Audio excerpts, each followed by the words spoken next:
कृषि कानूनों को लेकर सरकार और किसानों के बीच चल रही खींचतान के बीच आज एक बार फिर सुप्रीम कोर्ट में मामले की सुनवाई होगी।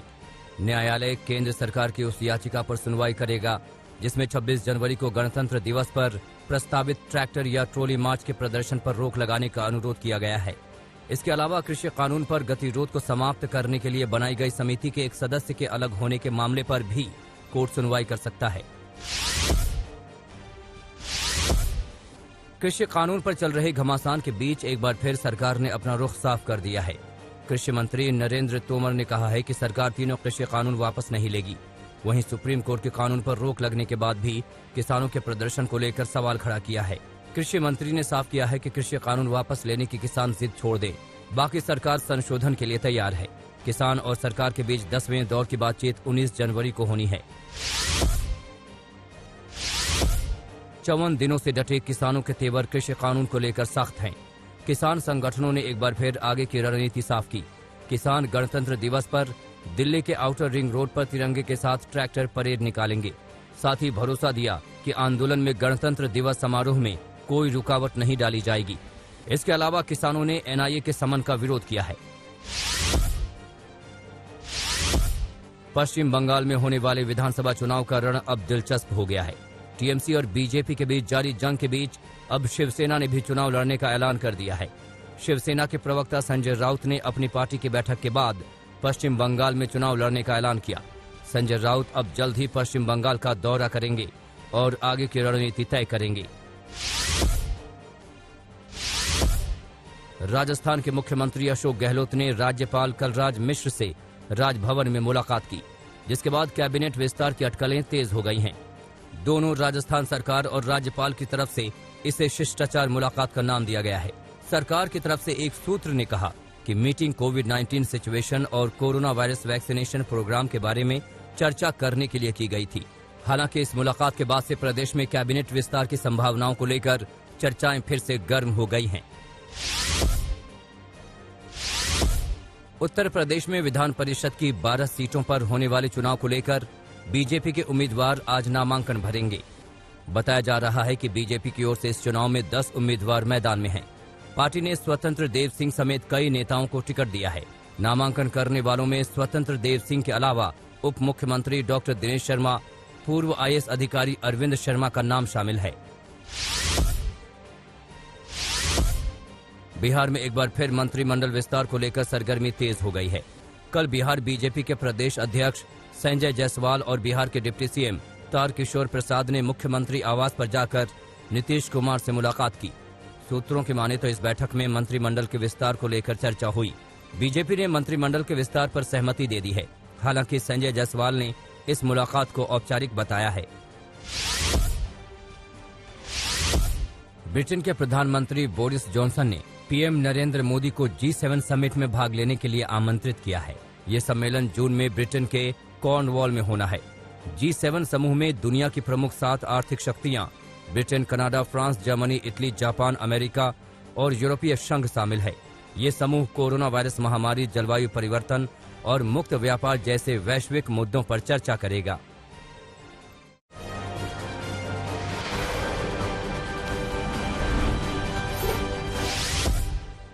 देश में कोरोना के टीकाकरण का काम जारी है। स्वास्थ्य मंत्रालय के मुताबिक कोरोना टीकाकरण के बाद अब तक कुल 447 लोगों में प्रतिकूल प्रभाव देखने को मिला है। इनमें से 3 लोगों को अस्पताल में भर्ती कराना पड़ा है। पहले दिन 2,07,229 लोगों को वैक्सीनेट किया गया। ये किसी भी देश में वैक्सीनेशन की शुरुआत वाले दिन की सबसे बड़ी संख्या है। इस मामले में भारत सबसे ज्यादा वैक्सीनेशन वाले देशों अमेरिका, ब्रिटेन और फ्रांस से भी आगे रहा है। कोरोना वैक्सीन को लेकर सियासत का दौर जारी है। कांग्रेस ने पहले सीएम और मंत्रियों के वैक्सीन न लगाने को लेकर सवाल खड़े किए हैं। कांग्रेस प्रवक्ता रणदीप सुरजेवाला ने कहा कि अगर आला नेता वैक्सीन लगाते तो देश की जनता का भरोसा वैक्सीन को लेकर बढ़ता। वहीं बीजेपी ने कांग्रेस के आरोपों को पूरी तरह से सियासी बताया। दिल्ली में आज से 10वीं और 12वीं के स्कूल खुल गए। स्कूल खोलने की अनुमति सरकार ने कुछ नियमों के साथ दी है। स्कूली छात्रों और अभिभावकों को एसओपी का पालन करना होगा। छात्र केवल अभिभावकों की लिखित अनुमति के साथ ही स्कूल में एंट्री पा सकेंगे। वहीं स्कूल में असेंबली, गैदरिंग, एक्स्ट्रा करिकुलर या फिजिकल एक्टिविटी की अनुमति नहीं है। स्कूल केवल जरूरी क्लासेज और प्रैक्टिकल्स के लिए खोले जा रहे हैं। छात्रों को टीचर्स ये भी निर्देश देंगे कि किसी भी तरह की स्टेशनरी, खाना या अन्य चीजों का आपस में लेन देन न करें। राम मंदिर के चंदे का काम शुरू हो गया है, जिसके बाद मंदिर निर्माण को लेकर इकट्ठा हो रहे चंदे के लिए एक्टर अक्षय कुमार आगे आए हैं। बॉलीवुड अभिनेता अक्षय कुमार ने लोगों से अपील की है कि वो अयोध्या में बन रहे राम मंदिर में अपना योगदान दें। उन्होंने एक वीडियो जारी कर एक कहानी सुनाई और कहा कि उन्होंने शुरुआत कर दी है। अयोध्या में हमारे श्री राम के भव्य मंदिर का निर्माण शुरू हो चुका है। हम में से कुछ वानर बने, कुछ गिलहरियां बने और अपनी अपनी क्षमता के अनुसार योगदान देकर ऐतिहासिक भव्य राम मंदिर बनाने में साझेदार हैं। मैं खुद करता हूं शुरुआत। मुझे विश्वास है कि आप भी मेरे साथ जुड़ेंगे ताकि आने वाली पीढ़ियों को इस भव्य मंदिर से मर्यादा पुरुषोत्तम राम के जीवन और संदेश पर चलने की प्रेरणा मिलती रहे। जय श्री राम। राजस्थान में स्कूल फीस के मामले को लेकर आज सुप्रीम कोर्ट में सुनवाई हो सकती है। राजस्थान हाईकोर्ट के फैसले को सुप्रीम कोर्ट में चुनौती दी गई है, जिस पर सुनवाई होनी है। हाईकोर्ट ने राजस्थान सरकार की ओर से लागू की गई सिफारिशों के अनुसार ही निजी स्कूल के फीस लेने के पक्ष में फैसला सुनाया था, जिसके मुताबिक जिन निजी स्कूलों ने ऑनलाइन पढ़ाया है वे ट्यूशन फी का 70% ही फीस के तौर पर ले सकेंगे। हाईकोर्ट के इस फैसले को सवाई मान सिंह विद्यालय की मैनेजिंग कमेटी ने सुप्रीम कोर्ट में चुनौती दी है।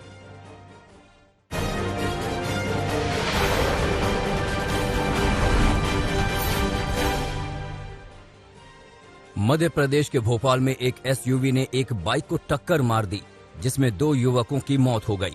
मामला रातीबड़ थाना इलाके का है। बताया जा रहा है कि एसयूवी की रफ्तार बहुत तेज थी।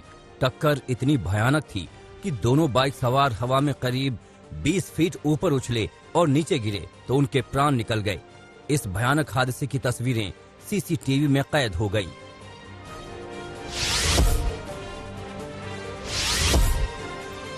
बुलंदशहर में थाने के भीतर एक लड़की ने चेन स्नेचर की जमकर धुनाई की। तस्वीरों में देख सकते हैं कि एक लड़की आरोपी पर थप्पड़ बरसा रही है, मगर बहादुर लड़की ने साहस दिखाई, आरोपी का पीछा किया और लोगों की मदद से आरोपी को पकड़कर थाना पहुंचाया। मामला बुलंदशहर के सिकंदराबाद थाना क्षेत्र का है। यहाँ ये आरोपी इस लड़की की चेन छीनकर भागने की कोशिश कर रहा था। आरोपी ने लड़की को ट्रक के आगे धक्का दिया और चेन छीनकर भागना चाहा, मगर बहादुर लड़की ने साहस दिखाया, आरोपी का पीछा किया और लोगों की मदद से आरोपी को पकड़कर थाना पहुंचाया। इसी लड़की ने थाने के भीतर आरोपी पर तमाचे भी बरसाए।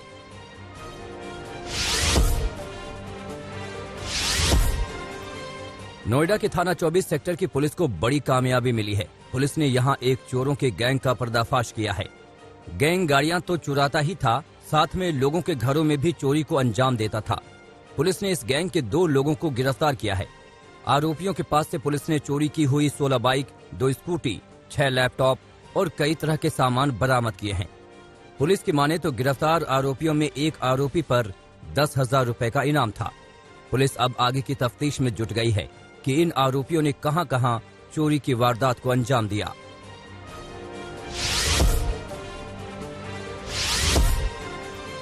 राजस्थान के अलवर में पुलिस ने करीब 50 लाख के मोबाइल फोन चोरी करने वाले आरोपियों को आखिरकार पकड़ लिया। मामला थाना भिवाड़ी क्षेत्र का है। यहां दिसंबर के महीने में एक मोबाइल शॉप से चोरों ने 50 लाख रुपए के करीब मोबाइल और सामान चोरी किए थे। चोरों ने 37 iPhone, 2 Apple watch, 1 iPad, 14 Samsung phone, 2 one plus, 2 Redmi और 3 वीवो कंपनी के फोन चुराए थे। पुलिस की माने तो इस चोरी के बाद से ही पुलिस मुस्तैद थी। आखिरकार पुलिस को इस चोरी से जुड़ी सूचना मिली और उन्होंने चोरी करने वाले 3 आरोपियों को गिरफ्तार कर लिया। पुलिस के मुताबिक चोरों के पास से चोरी किया हुआ 95% सामान बरामद कर लिया गया है।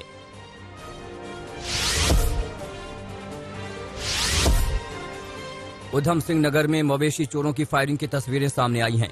जानकारी के मुताबिक मवेशी चोर गांव सुल्तानपुर में एक घर के बाहर बंधे मवेशियों को चुराने आए थे, लेकिन घर का मालिक जग गया और शोर मचाने लगा तो चोरों ने घर के मालिक पर फायरिंग झोंक दी। गांव वालों के शोर मचाने से चोर एक मवेशी तो छोड़ गए, मगर दूसरे मवेशी को उठा ले गए। इसी जिले में केलाखेड़ा के ग्राम टांडा में भी मवेशी चोरों ने एक घर के बाहर से मवेशी चुरा ले गए।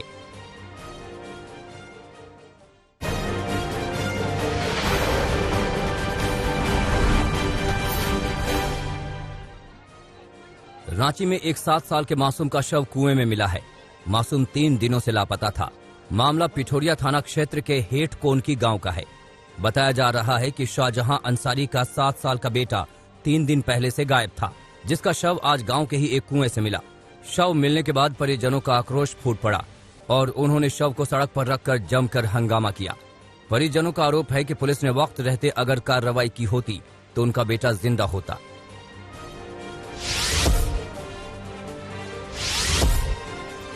उत्तर प्रदेश के बिजनौर में जमीन विवाद में 2 पक्षों में जबरदस्त मारपीट हुई। इस मारपीट में लाठी डंडे और पत्थर चले। जानकारी के मुताबिक गांव के प्रधान और उनके परिवार वालों के बीच जमीन को लेकर विवाद था। इसी विवाद के चलते दोनों पक्षों के बीच पहले कहासुनी हुई, जो जल्द ही मारपीट में तब्दील हो गई। इस मारपीट में 6 से ज्यादा लोग घायल हैं। मारपीट की खबर पुलिस को मिली तो पुलिस पहुंची। पुलिस ने दोनों पक्षों के बयान सुन लिए हैं और अब आगे की कार्रवाई में जुट गई है।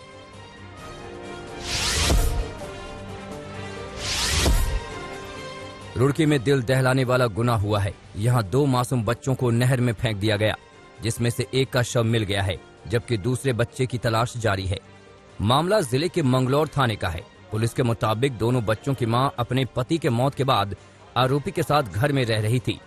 दोनों में प्रेम प्रसंग चल रहा था, मगर आरोपी अपनी प्रेमिका के दोनों बच्चों को नापसंद करता था। इसीलिए उसने दोनों बच्चों को अपने साथ ले जाकर नहर में डुबाकर मार डालने की योजना बनाई। एक बच्चे का शव बरामद हो गया है, दूसरे बच्चे की तलाश जारी है। पुलिस ने आरोपी को गिरफ्तार कर लिया है।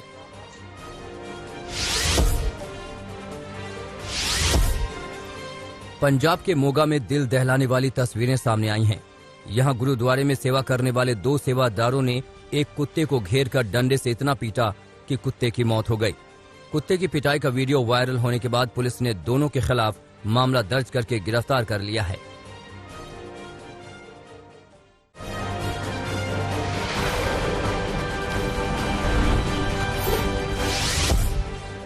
अमेरिका के नवनिर्वाचित राष्ट्रपति जो बाइडेन के प्रशासन में 20 भारतीय अमेरिकी शामिल हैं।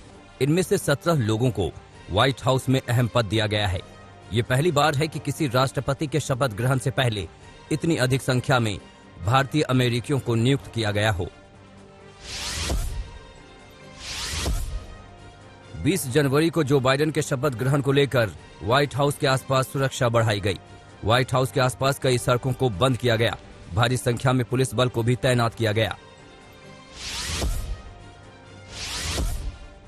FBI के पूर्व निदेशक जेम्स कोमी ने डोनाल्ड ट्रंप को लेकर बयान दिया है। कहा, डोनाल्ड ट्रंप पर महाभियोग चलाया जाए लेकिन मुकदमा न चलाया जाए। अफगानिस्तान की राजधानी काबुल में सुप्रीम कोर्ट की 2 महिला जजों की गोली मारकर हत्या कर दी गई। हमले में कार चालक घायल हो गया। घटना ऐसे समय में हुई है जब कतर की राजधानी दोहा में तालिबान और अफगान सरकार के बीच शांति वार्ता चल रही है। कोरोना टीके को लेकर ब्रिटेन के विदेश मंत्री डोमिनिक रैब ने बयान दिया है। कहा, सितंबर तक सभी वयस्कों को टीका लगाया जाएगा। ब्रिटेन में बड़े पैमाने पर टीकाकरण अभियान चल रहा है।